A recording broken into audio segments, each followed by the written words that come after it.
In this video, we'll be talking about how to solve exponential equations. So before we get into solving the exponential equations, we need to make sure we review some of the basic properties of exponents. So first we'll review some properties of exponential expressions, and then we'll jump into some equations and solving for a value of x. So first thing that I wanted to remind everyone of is just some terminology that goes with exponents. So an exponential expression would look something like 4 to the second power.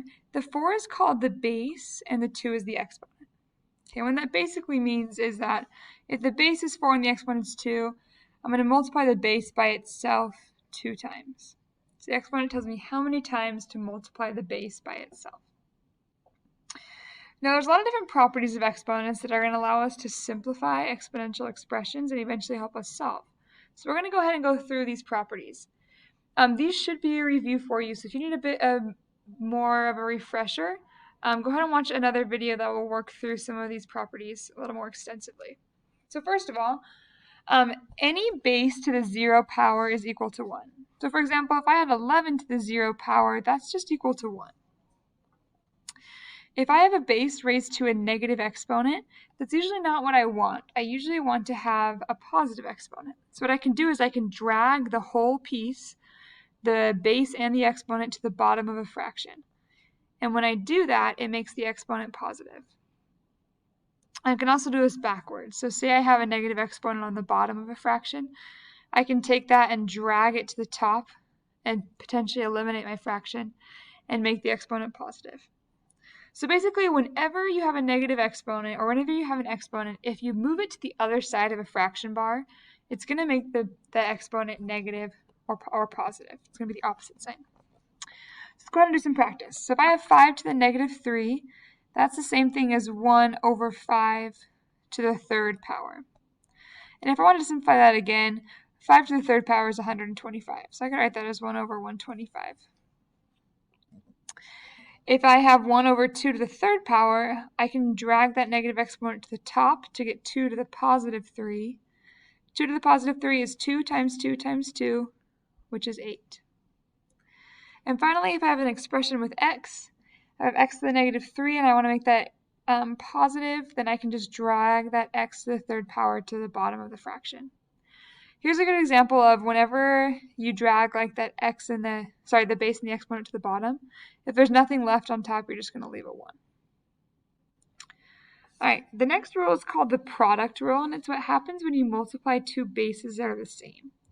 So if you have b to the m times b to the n, what we do is we can combine those, so we just have b once and we add the two exponents together.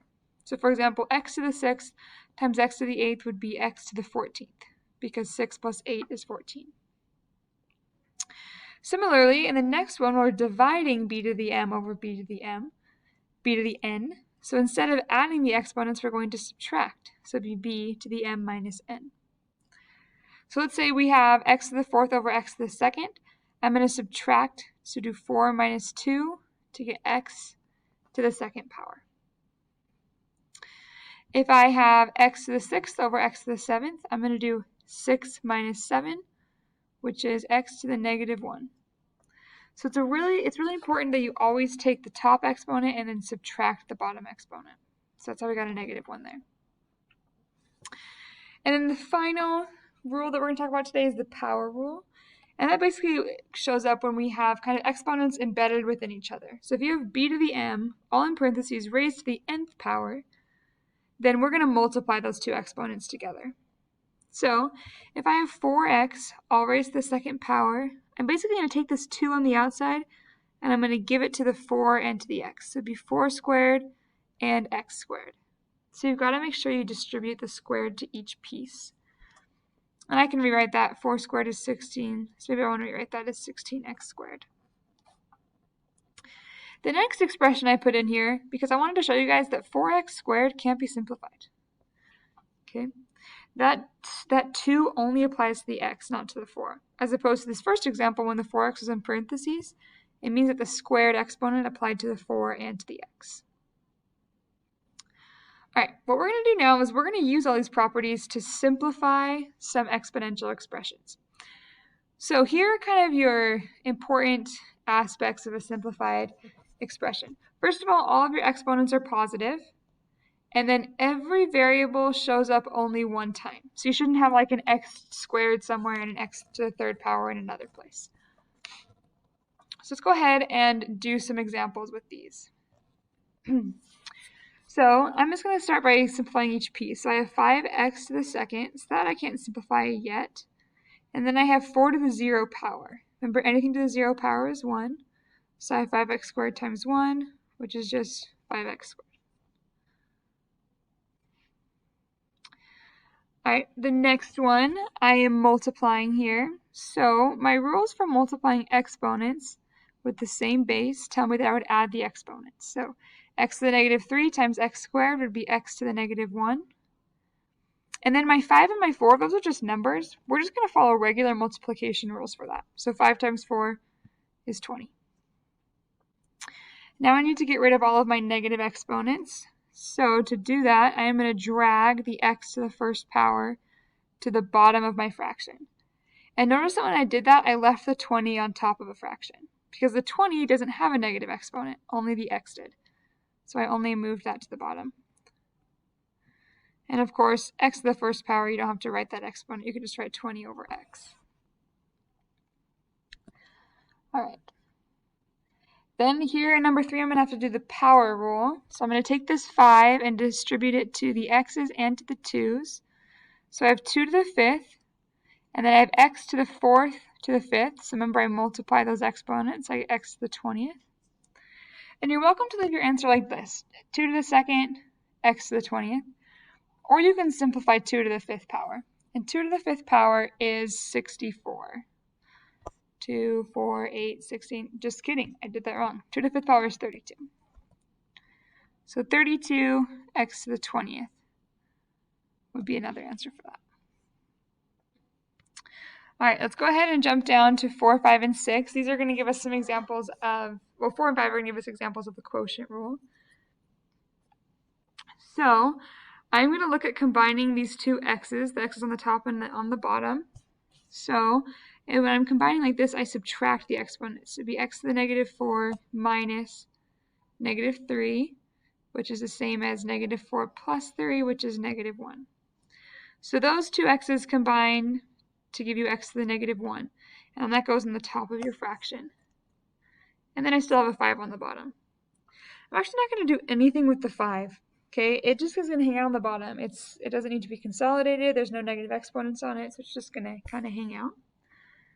And then my final step is that I need to get rid of my negative exponent, so I'm going to drag that x to the first power to the bottom of the fraction, and when I do, the x becomes positive.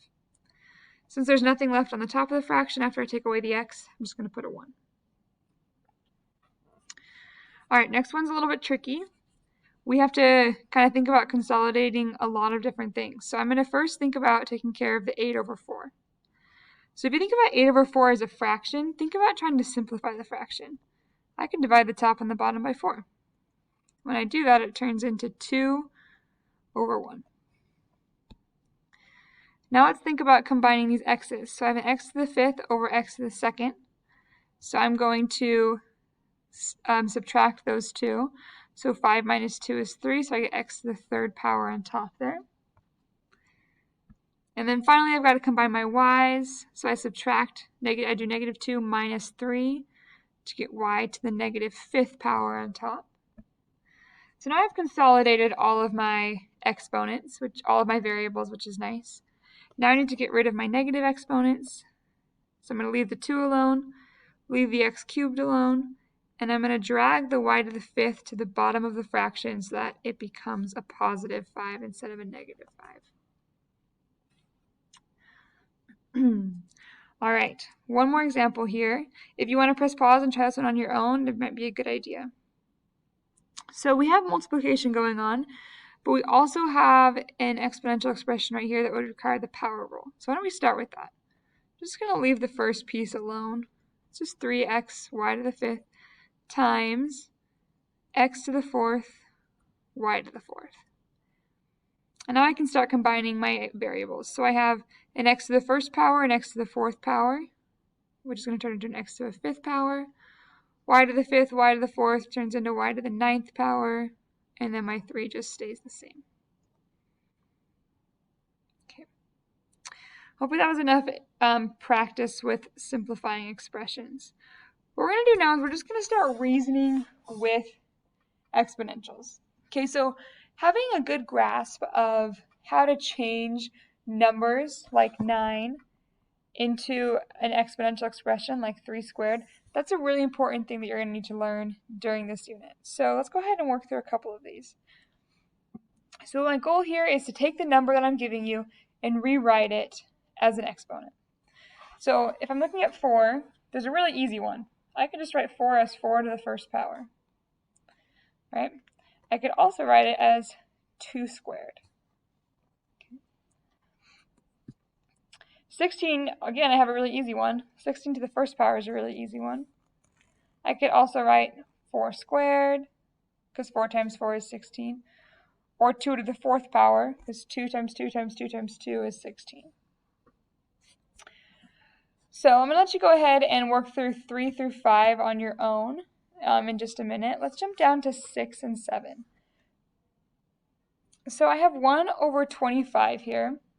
I'm going to start by rewriting 25 as 5 squared, so 1 over 5 squared. And that's going to allow me to think of these. First of all, that's one answer, right? 1 over 5 squared is one way to rewrite that number with an exponent. We could also write this as 25 to the negative 1st power, because it's on the bottom. Or we could write it as 5 to the negative 2nd power. Okay, that's kind of what this fraction would turn into. Okay. All right, let's look at this next one, 1/2. So 1/2 I could rewrite as 2 to the negative 1st power. Right, it's just 2, meaning I put 2 on the bottom of the fraction. Or if I wanted to, I can always have a fraction base. So it could be like -1, it could be 1/2 to the 1st power. That's always an option. I want you guys to try the other 6 examples here. I'm going to hit pause, fill them in, and then come back and check your work. Alright, so go ahead and check your answers on these and see if you were able to understand and fill in these last 6 examples on your own.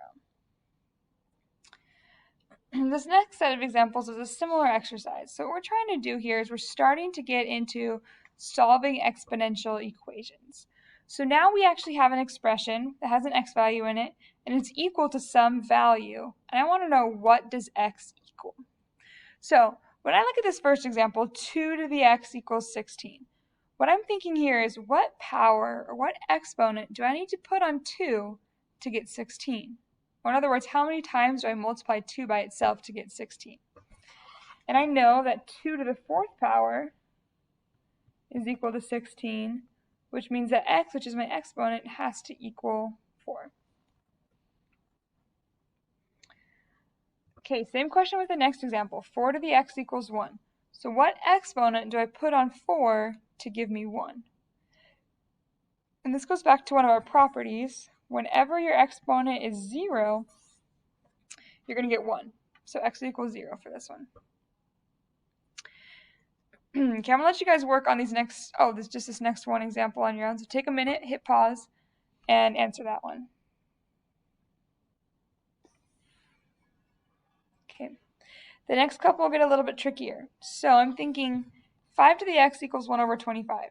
So 5 to what power is going to give me the fraction 1 over 25?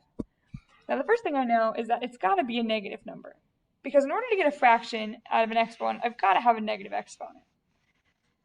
So then I think, how do I get 5 from 5 to 25? 5 squared is 25. So that means my x value is x equals -2. The negative will put the number on the bottom of the fraction, and then the 2 will make it so it's 5 squared, or 25. Alright, next example, 2 to the x equals 1 over 32. Again, I know this is going to be negative because I've got a fraction going on the right side of the equation. And then I know that 2 to the 5th power is 32. So x to the negative 5th power would give me 1 over 32. Now this next one is tricky. 7 to the x equals 0. So I'm asking myself, what exponent do I put on 7 to get 0? Or in other words, how many times do I multiply 7 by itself to get 0? And there's actually no answer to this question. The answer would be no solution. There's no way that you can choose some x value so that 7 to that x value gives you 0. Alright, hopefully you guys understand this section. If you don't, take a second, hit pause. You really need to understand this section before you'll be able to do the next section. Because now we're going to get into solving exponentials that are a little bit trickier. Okay. So there's 3 different scenarios we're going to look at here with solving exponential equations. The first one is ones that have the same base. So that means that I'm looking at equations where both sides of the equation have the same number raised to an exponent. Whenever that's the case, it's actually a really easy thing to do. Since the bases are the same, you just set the exponents equal to each other. So if you have 5 to the third power equals 5 to the x power, you just take the exponents 3 and x, set them equal to each other, x equals 3. So we can do the same thing over here on the right in these examples. If I have 4 to the 2x is equal to 4 to the 8, I'm just going to set the two exponents equal to each other. And again, I can do this because the bases are the same. It only works since those 4's the same exact number. Then I'm just going to solve for x and get x equals 4. All right, similar process with number 2. So they have the same base. Both the bases are 2. So I'm just going to set these equations equal to each other. X minus 5 equals negative 7. I'll add 5 to both sides to get x equals negative 2. Okay, let's jump to some more complex ones. So on this last page of the notes, we're going to be looking at times when there's a different base on both sides of the equation. So our first strategy is we're just going to try to change one base. So say I'm trying to solve 5 to the 3x equals 1 over 125. What I'm going to do is I'm going to express that right side of the equation with a base of 5. So first I'm just going to change the denominator. 125 is the same as 5 cubed. So I'm just going to rewrite 125 as 5 cubed. Then I'm going to get rid of my fraction. So I'm going to get rid of my fraction by using my exponent rules that tell me that 1 over 5 to the third power is the same thing as 5 to the negative 3. Now what I've done, if you look at this third row right here, is I've created an equation where the base is the same. So now I'm just solving a same base equation. I can just kind of ditch the bases and set the exponents equal to each other. So 3x is equal to negative 3. Get the x by itself by dividing both sides by 3, and I get that x equals negative 1. So let's go ahead and do some other examples of this. So here I have 3 to the negative 3n is equal to 243.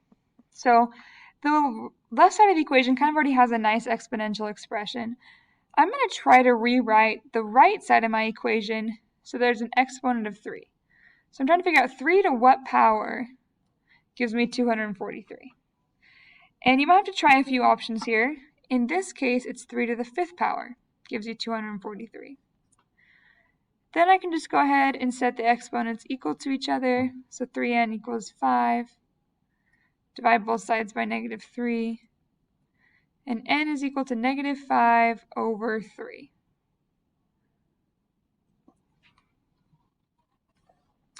Okay, let's take another look at this.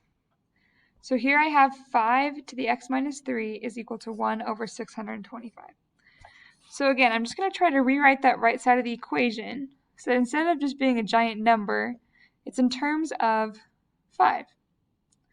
And the nice thing is I know that 5 to the 4th power is 625. So I can change that to 1 over 5 to the 4th power.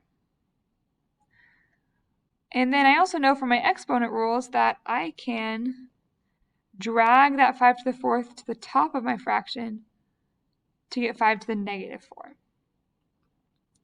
And then once I'm to this place, I can basically just get rid of my bases and just look at those exponents. So x minus 3 is equal to negative 4. Add 3 to both sides, and I get x is equal to negative 1. It's okay if you get negatives, it's okay if you get fractions, it's okay if you get decimals. these x values can be pretty much anything. All right, let's do this last. Actually, I'm going to let you guys try this last example on your own. So hit pause and then come back when you have this example done. All right, hopefully you got x equals 1 for that last example. Okay, oh, I just like super zoomed in. So my last case, or my last type of problem, is what happens when I have to, what happens when I have to change two bases. So in the last examples, we were basically taking one side of the equation and rewriting it so that it had the same base as the other side of the equation. Now we are going to have to rewrite both sides of the equation. So first let's look at this example I have worked out on the left. So I have 16 to the m equals 64. So I know that 16 and 64 are both powers of 2. So I'm going to change the 16 into its power of 2 expression, which is 2 to the 4th. And then 64 is 2 to the x. So now I've rewritten both sides so they have the same base. Now what I'm likely going to have to do is do some simplifying of exponents. So here I've got this like 2 to the 4th to the n power. So I need to use my exponent properties to combine those exponents. So I know that if I have 2 to the 4th raised to the m power, I'm going to multiply the 4 and the m together, and I have 2 to the 4m is equal to 2 to the 6th. Then, once they have the same base and all my exponents are simplified, I'm just going to kind of ditch the bases again and get 4m equals 6, and then solve for m.